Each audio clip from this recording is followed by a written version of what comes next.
Hello guys, welcome back to my YouTube channel. So guys, इस video में मैं आपको बताने वाली हूँ कि how to cover 20% syllabus and आप 20% सिलेबस कवर करके भी 90+ स्कोर ला सकते हैं कैसे।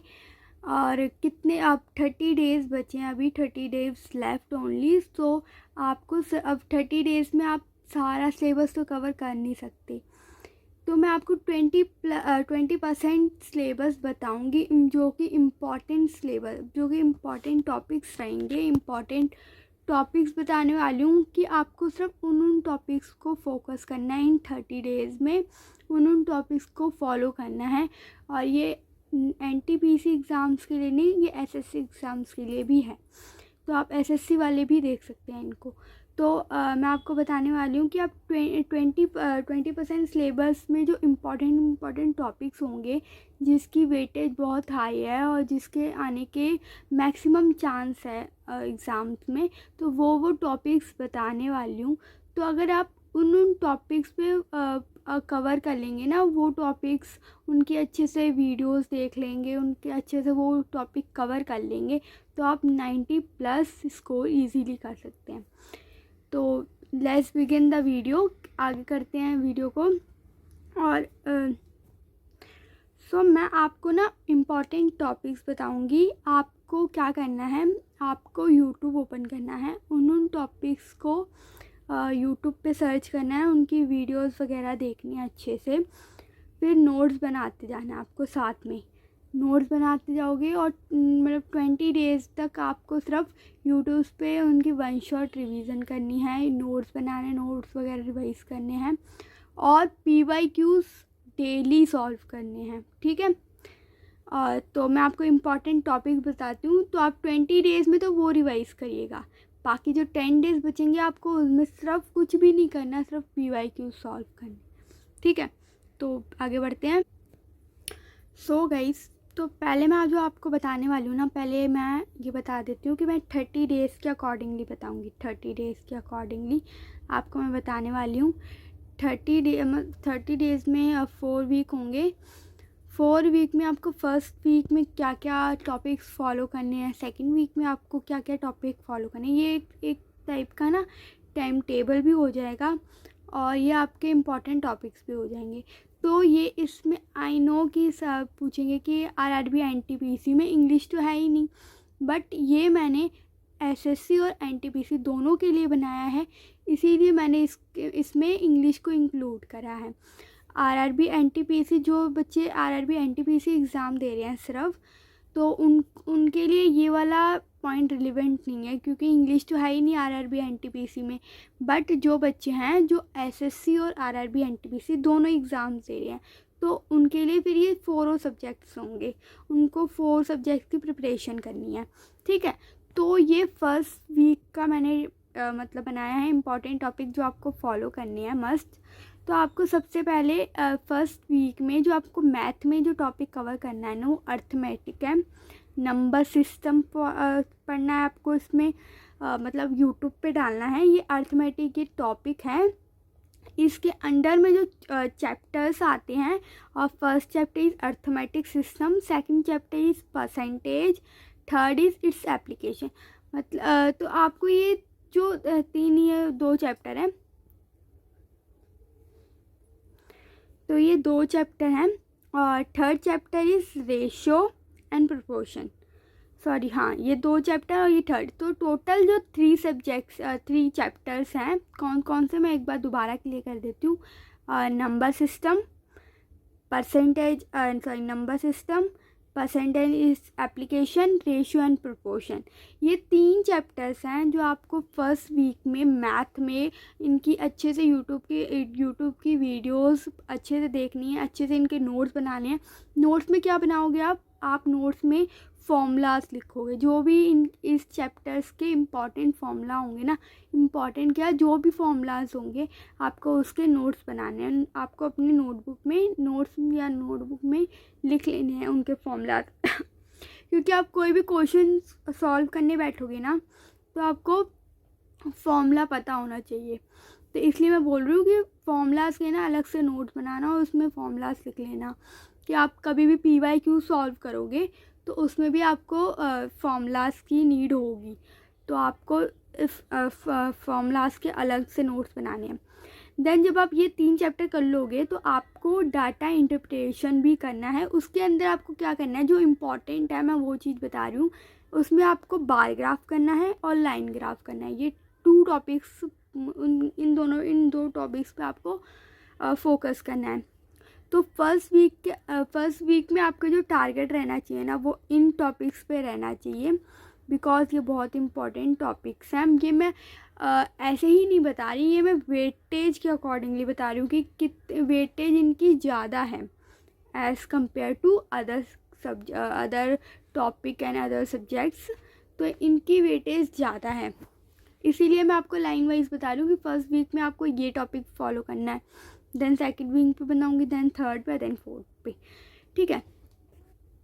और ये वो टॉपिक्स हैं जो हर एग्ज़ाम्स में रिपीट होते ही होते हैं। इनके जो क्वेश्चन है ना वो फिक्स है, और इनके जो मतलब क्वेश्चन जो आने का जो पैटर्न है ना वो बिल्कुल फिक्स है। अगर आप PYQs इनके सॉल्व करोगे ना इस चैप्टर के, तो आपका ईज़िली कवर हो जाएगा, मतलब ये चैप्टर ईज़िली कवर हो जाएगा। आप एक बार यूट्यूब की वीडियो देख लीजिएगा और इनके थोड़े बहुत क्वेश्चन सॉल्व कर लीजिएगा और PYQ सॉल्व कर लीजिएगा। देन जो आपको रीजनिंग में पढ़ना है वो एनालॉजी, क्लासिफिकेशन एंड सीरीज, ये 3 टॉपिक्स हैं जो आपको रीजनिंग में फॉलो करने हैं, ठीक है। और अगर SSC के सीरियल या CHSL की प्रिपरेशन कर रहे हैं जो बच्चे, उनके लिए इंग्लिश में है फंडामेंटल्स ऑफ ग्रामर। देन आपको रीडिंग करनी है कंपैरिजन उसकी। देन आपको वोकैबुलरी टेस्ट देना है, ये आप गूगल पे इजीली दे सकते हैं, ठीक है। तो आपको 10 to 15 मिनट डेली के इनके देने हैं, क्योंकि इंग्लिश है ऑब्वियसली आपको 10 to 15 मिनट इसको हर टॉपिक से डेली देना है।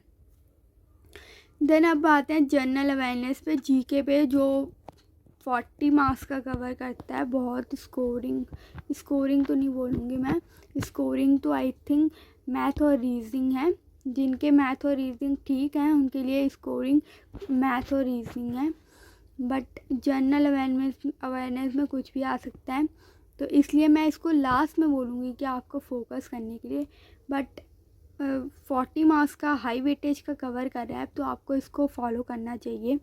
बट सब maths and reasoning as compare to GK easy लगता है मुझे, मेरे अकॉर्डिंगली, तो इसलिए मैं इन दोनों को ज़्यादा प्रेफरेंस देती हूँ as compare to general awareness, ठीक है। तो जनरल अवेयरनेस में आपको क्या करना है, आपको इंडियन पॉलिटी करना है, इंडियन इकोनॉमिक करना है, करंट अफेयर्स करने, 10 to 15 मिनट्स देने हैं करंट अफेयर्स को डेली की। आप करंट अफेयर्स के लिए यूट्यूब पे कोई भी वीडियो डाल सकते हैं कि करंट अफेयर आज के today's current affair and all, और मतलब 1 शॉट वीडियोस होती हैं, आप 15 to 10 मिनट्स की वो वीडियोस देख सकते हैं। देन हम आगे बढ़ते हैं। ये फर्स्ट वीक हो गया हमारा। फर्स्ट वीक में आपको ये टॉपिक फॉलो करने हैं। अगर आप इसका स्क्रीनशॉट लेना चाहें, स्क्रीनशॉट ले लीजिए। देन हम आगे बढ़ते हैं सेकेंड वीक पे। देन आगे बढ़ते हैं हम सेकेंड वीक पे। सेकेंड वीक में जो आपको मैथ है, एक सेकेंड, ये मैथ है, ये रीजनिंग है, ये इंग्लिश है और ये GK है, ठीक है। तो आपको जो सेकेंड वीक में जो मैथ के इम्पॉर्टेंट टॉपिक्स को फॉलो करना है वो ट्रिग्नोमेट्री बहुत बच्चों को टफ लगता है, बट इसकी मैं एक अलग से वीडियो बनाने वाली हूँ, 1 शॉट रिवीजन होने वाली है। ये मतलब उस वीडियो में ना मैं आपको एक्सप्लेन भी करूँगी क्वेश्चन, और साथ साथ में क्वेश्चंस भी सॉल्व करवाऊँगी इसके बहुत इजी वे में, कि आपको कंसेप्ट क्लियर हो जाए। और वो क्वेश्चन सॉल्व कराऊँगी जो आपके क्वेश्चंस मतलब प्रीवियस ईयर में रिपीट हुए हैं, वो क्वेश्चंस करवाऊँगी, और जिनके चांसेस हों आपके एग्ज़ाम्स में आने के लिए, ठीक है। तो सेकेंड वीक में जो आपको फॉलो करना है वो ट्रिग्नोमेट्री करना है, और trigonometry, time and work, time and distance, speed equation, ये सब आपको टॉपिक्स यूट्यूब पे इनकी 1 शॉट रिवीजन देख लेनी है। और मैं तो बनाऊंगी ही, बट मेरी नेक्स्ट वीडियो बन जाए शायद से, अकॉर्डिंग टू मी शायद से मेरी मैथ वीडियो इस पे बन जाए, तो आप प्लीज़ सब्सक्राइब कर लीजिए मेरे चैनल को। देन रीजनिंग में जो आपको फॉलो करना है वो logical games, blood relation, frequency, ranking, इन टॉपिक्स को आपको फॉलो करना है रीजनिंग में सेकंड वीक में। देन इंग्लिश में आपको ऑब्वियसली रीडिंग कंप्रेंशन पैराग्राफ आपको डेली रीडिंग करनी है।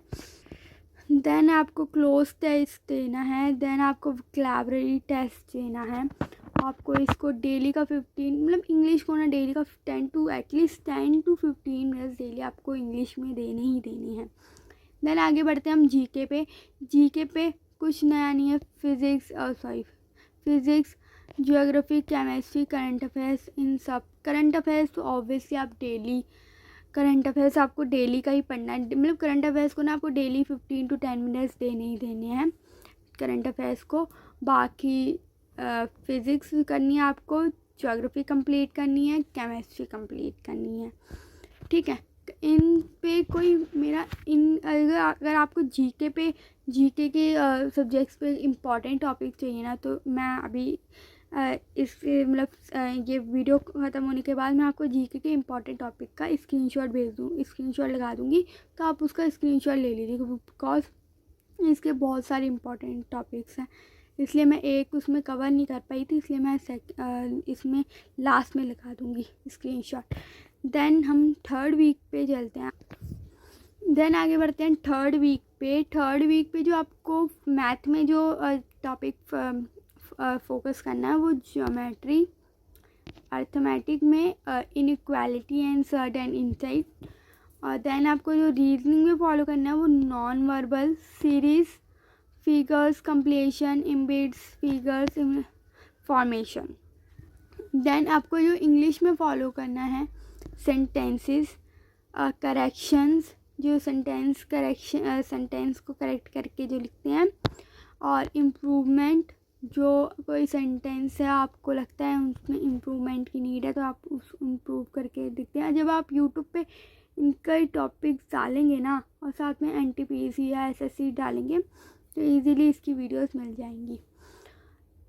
और फिलिंग द ब्लैंक्स जो आते हैं, आप पैराग्राफ लिखे होते हैं और आप उसमें ब्लैंक्स होते हैं तो आपको उनको आपको 4 ऑप्शंस होते हैं और आपको उनको फिल करना होता है। देन वोकैबुलरी टेस्ट तो आपको देना ही है, 10 टू 15 मिनट्स इसको देने ही हैं डेली के। आगे बढ़ते हैं जीके पे आपको देना है आपको ऑब्वियसली बायोलॉजी करना है, इकोनॉमिक्स करना है, इंडियन पॉलिटिकल करना है, करंट अफेयर्स को 10 टू 15 मिनट्स देने हैं। जीके का मैं अभी देने वाली हूँ आपको, 4th वीक कंप्लीट होने के बाद आपको इम्पोर्टेंट क्वेश्चन का डालने वाली हूँ, तो आप उसका स्क्रीनशॉट ले लीजिएगा। और इसका आप स्क्रीनशॉट लेना चाहें तो ले लीजिए। एक मैं ये मार्क हटा देती हूँ, उसके बाद स्क्रीनशॉट आप इसका स्क्रीनशॉट ले सकते हैं। देन 4th वीक पे आगे बढ़ते हैं हम। 4th वीक में जो आपको मैथ में जो टॉपिक्स फोकस करने हैं ना वो कोऑर्डिनेट है, ज्योमेट्री है, और कोऑर्डिनेट ज्योमेट्री है, ट्रिग्नोमेट्री ज्योमेट्री है। और जो रीजनिंग में जो आपको टॉपिक फॉलो करने हैं ना वो वर्ड फॉर्मेशन है, ठीक है, और अर्थमेटिक्स रीजनिंग है, और डिकोडिंग है। अब देखो मैं इन सबको ना एक एक एक्सप्लेन नहीं कर सकती हूँ कि इस टॉपिक में ये टॉपिक में ये चीज़ें होती हैं, बिकॉज अगर मैं इन एक एक टॉपिक्स को एक्सप्लेन करने लग गई अभी तो ये वीडियो बहुत लंबी हो जाएगी। बट मैंने मैथ और रीजनिंग की, मैं इसकी नेक्स्ट वीडियो लाने वाली हूँ जिसमें मैं इम्पोर्टेंट क्वेश्चंस करवाऊँगी, समझाऊँगी उस क्वेश्चन को कि कैसे मतलब आंसर आया इसका, और बहुत इजी वे में पहले मैं समझाऊंगी, उसके बाद हम क्वेश्चंस भी सॉल्व करेंगे। इसकी नेक्स्ट वीडियो आने वाली है मैथ्स और रीजनिंग की। So please till that subscribe my channel. और फिर आगे बढ़ते हैं इंग्लिश की तरफ। इंग्लिश में जो आपको करना है ना वो जंबल पैराग्राफ करना है, इंडोर्स करना है, फ्रेजेस करना है, वोकैबुलरी टेस्ट देना है आपको 10 टू 15 मिनट्स। देन आपको जो जीके में करना है Motherland, modern Indian history, Indian political, geography और करंट अफेयर्स को ऑब्वियसली आपको 10 टू 15 मिनट्स देने हैं। और मैं ये नहीं बोल रही कि आपको साथ साथ में बस यही करते जाना है, आपको साथ साथ में PYQ सॉल्व करते जाना है। PYQ को मत स्किप करिएगा। आप कोई भी एक किसी भी चीज़ को आप स्किप कर सकते हैं, बट आपको PYQ को स्किप नहीं करना है। आपको PYQ डेली के सॉल्व करने हैं। देन हम 5th वीक के ऊपर पढ़ते हैं। 5th जब भी हमारे 30 कंप्लीट हो जाएंगे, आई नो 30 डेज़ लेफ्ट हैं, बट 30 डेज़ अप्रॉक्स है। 30 डेज़ से ज़्यादा डेज़ लेफ्ट हैं। आई गेस 15 मोर और डेज़ हैं। तो जब आप ये 30 डेज़ कंप्लीट हो जाएंगे, उसके बाद का क्या उसके बाद क्या करना चाहिए, तो मैं वो भी बताती हूँ आप। सो 5th वीक में ना जितने भी मैंने इम्पॉर्टेंट टॉपिक्स बताए, जितने भी, ठीक है, उसको 5th वीक में रिवीज़न करना है। जितने भी मैंने इम्पॉर्टेंट टॉपिक्स बताए उन सबको रिवाइज़ करना है। प्लस आप क्या करना है, आपको PYQs इसको स्किप नहीं कर सकते, ठीक है। देन आपको 6th वीक में रिवीजन ऑफ ऑल कॉन्सेप्ट, जो भी आपको लगे कि इसमें मैं वीक हूँ, ये नहीं हो पा रहा है, तो उसको थोड़ा सा रिवाइज़ करना है। बट अगर आपको ज़्यादा लगे कि ये नहीं हो पा रहा तो उसको स्किप कर देना है, कोई बात नहीं, स्किप कर देना है, बट आपको PYQ सॉल्व करने हैं, ठीक है। और जितना आपसे हो पा रहा है ना उसकी रिवीजन करनी है डेली, उसके नोट्स बनाने हैं, ठीक है। और मैं GK का सिलेबस, GK के इम्पॉर्टेंट टॉपिक्स बता रही थी। ये GK के इम्पॉर्टेंट टॉपिक्स हैं जिनको आपको फोकस करना है। और जो मैंने बताया आपको, जैसे इकोनॉमिक्स, हिस्ट्री वीक वाइज बताए हैं, आपको वैसे वैसे फॉलो करना है, वैसे वैसे आपको टॉपिक उठाने हैं, यूट्यूब पे वीडियो डालनी है उसी टॉपिक की, और आपको पढ़ना है, ठीक है। तो ऑल सेट। आपको बस मैं ये गाइड करूँगी कि आपको ना PYQs को नहीं छोड़ना है, PYQs को करना है। अगर आपको टाइम मिले तो मॉक टेस्ट को ज़रूर देना है, बिकॉज मॉक टेस्ट और PYQ से क्या होगा, आपकी स्पीड बिल्ड होएगी। आप इस वीडियो के लिए इतना ही, और मैं नेक्स्ट वीडियो लाने वाली हूँ, तो उसके लिए प्लीज़ सब्सक्राइब कर लीजिए मेरे चैनल को।